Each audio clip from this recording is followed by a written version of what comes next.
আসসালামু আলাইকুম এভরিওয়ান। আজকে আমি কেন জাটকা মাছ বিরান করে গিয়া বুনাহর মতো এখানে মাছ বিরানোর লাগে আমি হলুদ আর লবণ দিয়ে বালা করে মাছগুলো মাখলিছি।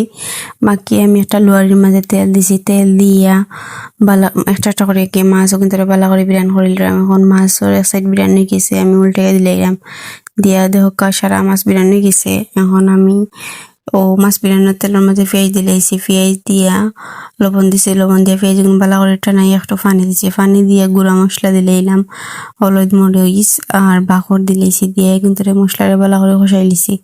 কষাই আমি দিলাইলাম কেন মাছ মাছ দিয়া মাছ কিন্তু মশলা লাগে ভালো করে মিশাইলাম। মিশাইয়া আমি একটা সময় রাখবো, রাখকে দিলাম আমি শিরা দিয়ালে আমি আর একটু লাড়াচাড়া সবটা মিক্স করবো। হরিয়াবার দিলে আমি কেন তোরা ধনিয়া পাতা দিয়া আমি লামাইলি মতো দেখো ফাইনাল লুক কি লইছে।